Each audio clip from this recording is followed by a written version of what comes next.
Get out the shot, I'm going to drag you in. Hello, welcome back to Eurobike 2025, and I've got an award show for you, because here at Eurobike they have the Oscars, the Grammys, the Brit Awards of the cycling tech world. Each year they distribute multiple awards for interesting, new, fancy tech that may change the cycling scene. But to be brutally honest with you, year after year, the items that have won awards don't really impress me. It has me on occasion scratching my head as to why they've won an award. Some stuff, yes, other stuff, well, I haven't got a clue why they give it to them. But instead of showing you all them bits, I thought we will do the Eurobike Shoddy Awards. I'm going to run around the show and distribute a few awards to not just the latest, greatest tech that I think should get a trophy, but the people, the stories, the marketing that have made me smile here at the show this year. Let's crack on. All right, next award, best/worst marketing. You know what they say? Best, worst, just make them speak about it. Indeed, indeed. And the reason I've come over to Cineii is because you've got a new bike out. We'll get to the awards bit in a minute. Come on, tell us about the new bike, the new... Speciale Gravel. That's the one. So it's a new platform for steel, Speciale, and we're launching it. The new Gravel is an updated version from the Nemo, which is the classic steel bike. You know, steel for us is a big thing because we have Columbus inside the factory, and the shortest supply chain for steel, because basically the guys from Columbus, they go to the welding session in Cineii and they hand over the tube set, so it's all in the same place. It's all in the same building? Yeah, made in Milano. Yeah, that's the funny thing. So new dates, you see it on the website for cineimilano.com, and you see all the details. I'm not gonna bother you a bit too much. It's an updated version, so slack geometry, so nice to ride, UDH compatible, fork, suspended fork in front if needed, also dropper post, so very nice. Gorgeous, new look. Gorgeous looking. Gorgeous looking. Gorgeous new looking. tube sets, very nice, elliptical a little bit, so like a modern look, but with the old school steel craftsmanship. Right, and the reason I'm giving you best/worst marketing, so it's only available for 5 days, isn't it? It is actually only available for 5 days for now, 25 June, 29 June. One color, one group set, limited time, limited quantities. That's going to upset a lot of people. But why am I going to say best as well? Because, yeah, it's only for 5 days, but then it's going to be available end of July, is that right? End of July, we're going to do the big launch with all the components, of course, all the color sets. And yeah, basically just stay tuned and see the rest. Well done, me man. Thanks, well man. done. Keep up the good work. Look at these. Hold on, I want you to show you these as well. Oh, yes. Look at that. Oakley collabo, we did. How do you get all the good collabs, don't you? Oakley, flipping job lot. We work you a lot guys for know that, what man. you're doing. Thanks, man. Spot on. Thank you very much. Well done. I'll get a trophy in the post. Yeah. We've got another Shoddy Award here. This time, it's kind of for the product, but it's also for the story, because I'm here with Stuart at, how do I pronounce it? Auga. Right? Auga bikes. Now, these are foldable bikes, basically, small wheel bikes, but you can either have an e-bike or analog. One of them is called the analog, the other one's the electric. Yeah. Right, but you can chop and change, can't you? Chuck a new battery in the top tube, connect it. Yeah, you can upgrade your analog bike to an e-bike. But I'm not presenting him the award for the bike, even though it is very cool. I'm presenting him the award, Shoddy Award, for probably story of the show. Because you've rode one of these in Rwanda, at race around Rwanda, is that correct? The big gravel race? Yeah. Right. It's a 1,000-kilometer gravel race around the entire country of Rwanda. Like that. It's like 17,000 square altitude meters. Oh my God. Yeah, how many days? 7 days. Holy moly. It's a non-stop, like... That's quite a bit on these bikes as well, isn't it? They're not really... designed for that kind of terrain. They're town bikes, aren't they? Yeah, they're made more for city rides. But with this ride, we kind of proved that the bike is very capable of doing something like this. Spot on. All right, well, there we are. Shoddy Award, number whatever, this time for the story. Thank you very much, Cheers, Stuart. thank you. Nice talking. Take it easy. Okay, another Shoddy Award now. This one for safety, because this company has impressed me, to say the least. Got me excited. We're here with Annie from Quinn, and your company's... We basically make intelligent smart safety. So it can see if, Annie, are you okay? If you're okay. Annie, Yes, you can. That's actually one of my favorite songs. All right, run us through your company, run us through your product. So basically, Quinn is a bunch of sensors inside this little package here. What it does is it constantly keeps monitoring you and sees if you have an accident or not. It measures up to 5,000 times a second. What I mean by that is when you have an accident, the accident happens within 2 to 3 milliseconds, sometimes even 5 to 10 milliseconds. So unless you measure it that quickly, you can't capture it. So at all points of time, Quinn constantly keeps checking. And then when you look at this, so basically you're able to monitor every single thing which happens to you. Not only do you know that you've had the accident, but you also know that from which part of your head got hit, from which angle the impact came, how severe the impact was, are you still moving or not after the accident, and then if you do have a very serious accident, it connects you to your ambulance services automatically, directly to their internal systems. So what that means is the ambulance around you doesn't have to download an app or a link or anything like that. They simply, on their existing monitors, how they would get an existing alert is how they would get a Quinn alert. It's awesome. We've seen things a little bit like this before, but this seems very, very technical, because you were telling me that if you drop your helmet a few times, you can then tell if the helmet's still usable. So the main difference here, right, is if you aren't able to tell the difference between dropping a helmet and actually having an accident, then you'll have so many false alerts. Because every single accident or drop gets monitored by Quinn, gets quantified into a graph, right, we're actually able to tell you when you have an event, did you just drop your helmet or actually have an accident as well? Because by removing all the false positives, you're able to give much more surety to actually detecting an accident and calling for help when you need it. Superb, mate. Well, you've got me excited, actually, because I'm epileptic. It's the sort of thing that would really interest me. Absolutely. Yeah. Awesome. Well done. You got Shoddy Award. Shoddy Eurobike Award. Thank you so much. Thank you. Right, next Shoddy Award, no tech. This one is for the person I'm happiest to see at the show. Person that I've missed at bike races. Come on in. Adam Hansen. Get that. Hello, sir. We'll pretend we've not seen each other already. What are you doing at the show? I'm here, so we're having an event, the CPA. Because you work for the CPA, of course. For CPA, so the Riders Union. And at 3:30, we have some riders that are wanting to retire, maybe next year or the year after. Some ex-professionals coming here to network with teams, with companies, that maybe have a career afterwards. So maybe in sales, product testing, ambassador. Media. No. Because obviously over the years, they've had no help from teams even, or managers that make that transition, have you? It's like, a difficult transition. Like when you stopped racing, you went into triathlon, and that's a terrible move.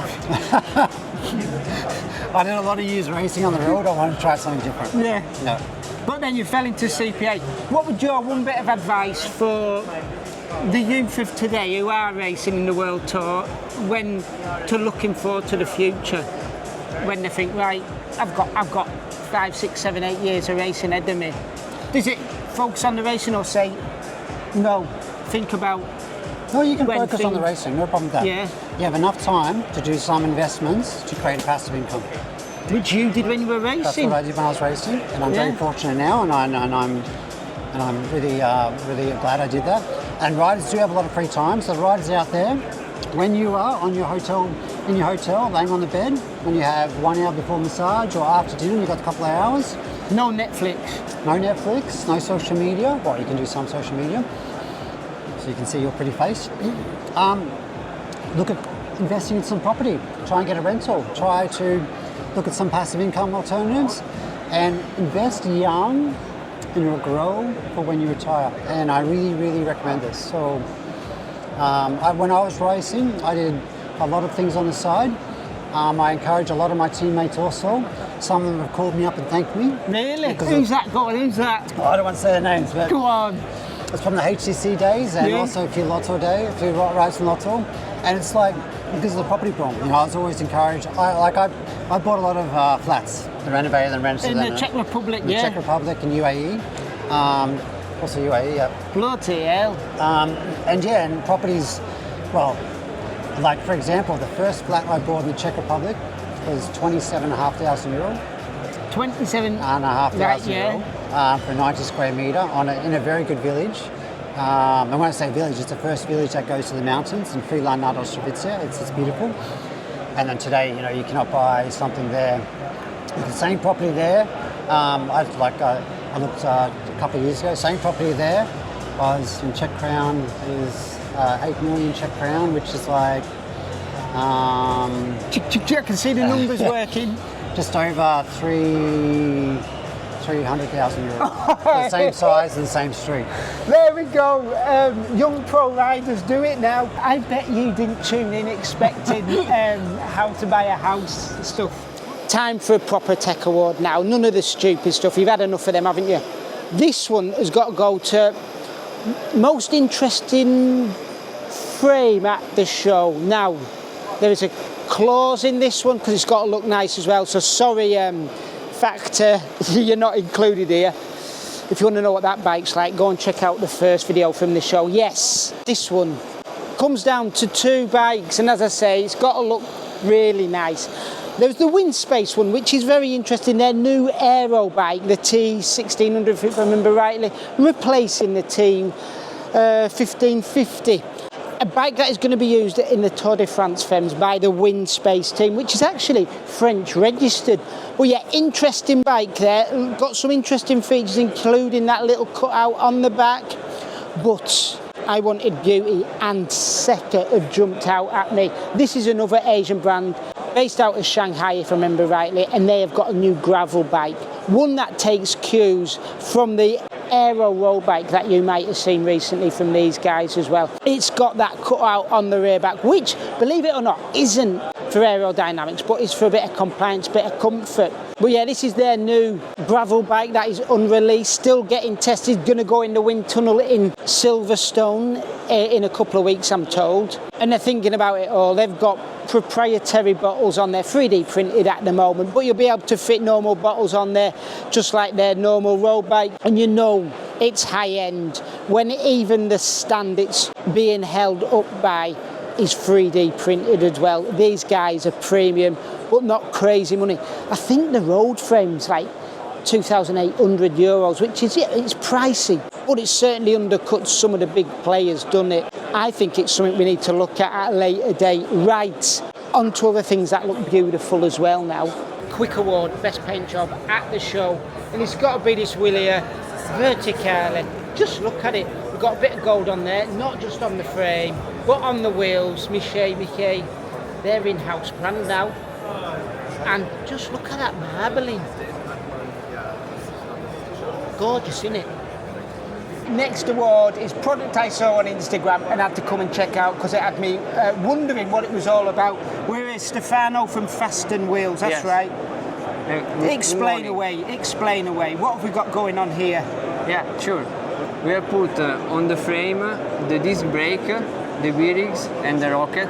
So the wheel is completely free of mechanical parts, and put the wheels at the back and at the front are very, very easy and very, very fast. So you can interchange the front wheel and the back wheel? The wheels is completely interchangeable from the back and for the front.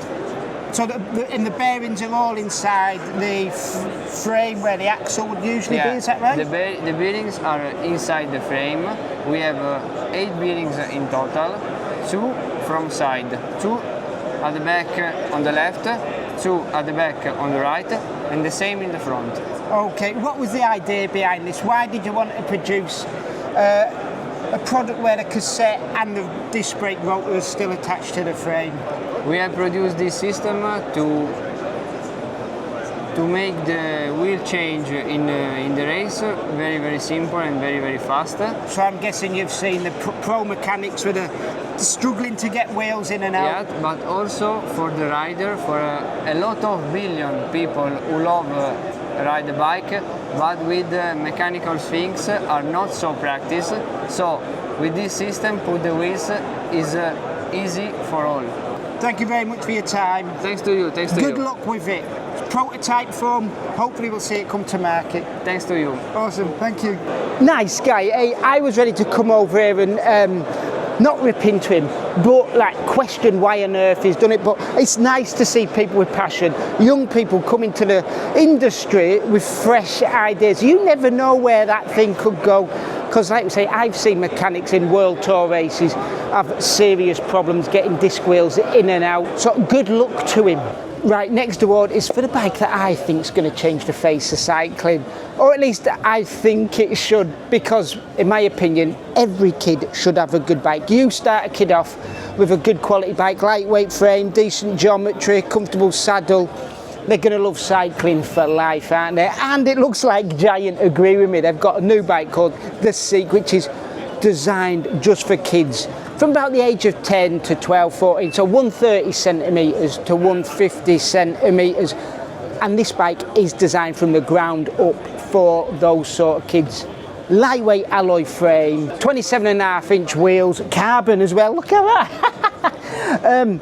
Even the components are designed for kids, and I don't mean just the handlebar width and the handlebar drop, but the levers. We've got levers from TRP and micro shift with a shorter reach, shorter size, the job lot, so the reach is going to be easier. The width of the hoods are narrower, the width of the saddle is narrower. Yes, I know there's been kids' bikes out on the market before, but usually it's 700C wheels in it, and there's compromises made. They're getting maybe 165 cranks. No, we've got cranks here that Vingegaard would love. I think they're 130, and every kid wants to be like a pro, don't they? So you've got the Alula Jayco colourway as well as a nice alloy finish. Kids can be cool out on the road and be comfortable. It's also got enough clearance so you can stick not just road tyres in there, but gravel tyres as well. But yeah, this bike's put a smile on my face. It is awesome. And with that, I think I'll call it a day for the inaugural Shoddy Eurobike Awards. Well done to everybody who's won something. From Adam Hansen right through to Giant. There's more Eurobike coverage over on the website and coming to the YouTube channel as well. As always, get involved in the comments below. Let us know what you think of the awards that I've dished out. Let us know what you think of the stuff at Eurobike. And as always, thanks for watching and enjoy your riding, especially if you're a kid.